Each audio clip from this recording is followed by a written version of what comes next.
Hello আসসালামু আলাইকুম, কি অবস্থা সবার, কেমন আছেন? কিছুই পারি না সিরিজের আরও একটা ক্লাসে আপনাদের স্বাগত। অনেক দিন পর আমরা আরও একটা ক্লাস নিয়ে হাজির হয়েছি। আজকের ক্লাসে আমরা কি শিখব? আমরা অনেক সময় বলি আমি অপেক্ষা করি, আই ওয়েট। রনি আমাকে বকে, রনি স্কোলস মি।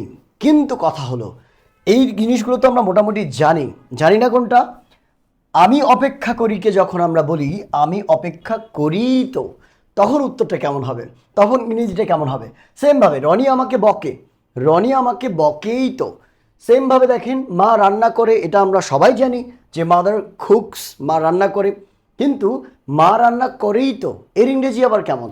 আজকের এই ক্লাস থেকে এরকম অসংখ্য বাক্য আপনি ইংরেজিতে কনভার্ট করতে পারবেন, সেটাই শিখব। শুরু করছি আমাদের আজকের ক্লাস। খুব সিম্পলি মাথায় রাখবেন, যখন আপনি দেখবেন কোনো বাক্যের মধ্যে জোর দিয়ে কোনো কিছু বলা হচ্ছে, কি বললাম?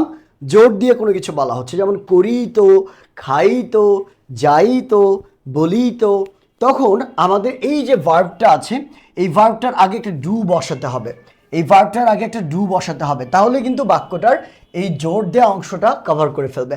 আমরা বাক্যগুলো একটু দেখার চেষ্টা করি। যেমন আছে আমি অপেক্ষা করি, এটার ইংরেজি হচ্ছে আই ওয়েট। সেমভাবে আমি যদি বলি আমি অপেক্ষা করি তো, শুধুমাত্র এখানে যে কাজটা করা হয়েছে আই ডু ওয়েট। মোট কথা শুধুমাত্র আমরা ডু যুক্ত করে কিন্তু এই করি তো জোর দেওয়া অংশটাকে প্রকাশ করতে পারি। রনি আমাকে বকে, তাহলে বকার ইংরেজি হচ্ছে স্কোল্ড। এটা একটু মাথায় রাখবেন, নতুন ভোকাবুলারি হতে পারে আপনার জন্য। রনি আমাকে বকে, রনি স্কোল্ডস মি। রনি আমাকে বকেই তো, রনি ডাজ স্কোল্ড মি। এখানে মাথায় রাখতে হবে সবসময় যে ডু বসবে তা না, সাবজেক্টের উপর ভ্যারি করবে যে ডু বসবে নাকি আমরা ডাজ বসাবো।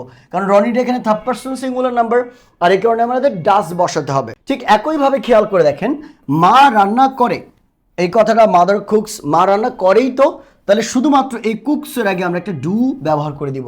ডু তো হবে না, কারণ মাদার কি থার্ড পারসন সিঙ্গুলার নাম্বার, আমাদের ডাজ ব্যবহার করতে হবে। তাহলে মাদার ডাজ কুক, মা রান্না করেই তো। সেমভাবে তুমি আমার কথা শোনো, ইউ লিসেন টু মি, তুমি আমার কথা শোনো। এটাকে যখন বলবো তুমি আমার কথা শোনোই তো, তখন হবে you do listen to me. Simply ভার্বটার আগে একটা ডু ব্যবহার করে দিলাম, ইউটা সেকেন্ড পারসন, তার সাথে ডু বসে। এই ক্লাসগুলো আমরা করেছি। যদি ডু ডাজের ব্যবহার নিয়ে আপনার সমস্যা থাকে, তাহলে কিছুই পারে না, সিরিজের আগের ক্লাসগুলো আপনি করে আসতে পারেন। সেমভাবে দেখেন তো, আমরা চা পান করি, উই ড্রিঙ্ক টি। আমরা চা পান করি তো, উই ডু ড্রিঙ্ক টি। সেমভাবে তারা অনেক খায়, দে ইট আ লট। তারা অনেক খায়, দে ইট আ লট। তারা অনেক খাই তো, they do it a lot. They do it আ লট। তার মানে সিম্পলি আমরা বলতে পারি, যখন সাধারণ কোনো একটা বাক্যকে আমরা জোর দিয়ে প্রকাশ করতে যাব, সেইটার আগে শুধুমাত্র ডু বা ডাজ এই ভার্বটা ব্যবহার করলেই সেটা কিন্তু জোর দিয়ে বলাতে রূপান্তরিত হয়ে যাবে।